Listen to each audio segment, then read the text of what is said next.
Okay, let's now talk a little bit about the fourth pillar or the fourth level of our pyramid, that of execution. When we analyze execution, we have to look at several things, not only salespeople results in terms of sales, margins, etc. Of course, those metrics are important, but we have to start looking at the effort. Is the salesperson putting enough effort? For instance, is it spending enough hours working? Is it doing enough calls, enough visits to customers? Then the second aspect that we have to look at is the quality of the effort. Is the salesperson that is putting the effort that is important, putting also a good quality? Is it once in front of the customer, is it achieving the highest possible sales? So effort and quality of this effort are two important aspects that deal with the concepts of efficiency and effectiveness. Sales managers motivate people to put more effort, and then also they train them and they have different supervision modes to actually increase this quality.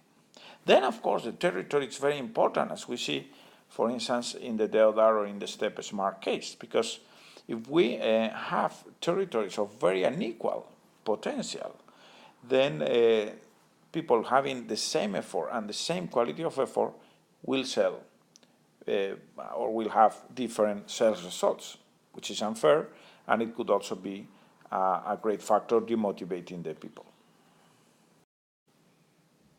Looking at this graph could be also interesting to analyze who can actually increase its performance. Now, let's look at this XY graph where we see in the x-axis the potential index. So we have index territories at 100, those that have more or less the average potential for the whole company. And then we have sales of individual salespeople. So for instance, if we look at this guy, let's call him Paul. And Paul, it has a territory that is close to the average, but it has one of the highest sales. No? Now let's look, for instance, at this. Let's assume that this is John. No? And John has a territory that is better than that of Paul, but he has much less sales. No? So we look at, if we paint this performance frontier at the top performers, we actually, what we see here is that there are a lot of people that are below this frontier. And in order to increase and to improve execution, we would like people to get to this performance frontier. Of course, this is theoretical, because in real life this is impossible. No? But definitely what we have to ask ourselves is why we have these worst performers in our organization. Here there are many reasons. Some reasons are outside of the firm's control, and some reasons could be within the firm's control. So we have to work with this, and that's part of the job of the sales manager and the VP of sales to increase the performance of everyone in the team. Okay, the role of the sales manager is to make good salespeople of those that have the potential. And if we look at the previous model or the previous models that we have seen of efficiency and effectiveness, actually sales managers can improve salespeople actions by, for instance, increasing the number of sales calls. And here you have some examples of what you can do. And also increasing the quality of the sales call through an improvement in the message content, in communication effectiveness, or interpersonal relationships. And also they could actually allocate better the sales effort. So these are, again, it's not an exhaustive list, but it is a list with which you could actually start to work to improve the quality of your salespeople. In many sales organizations, sales results don't come for a very simple reason. We don't spend enough time with active sales.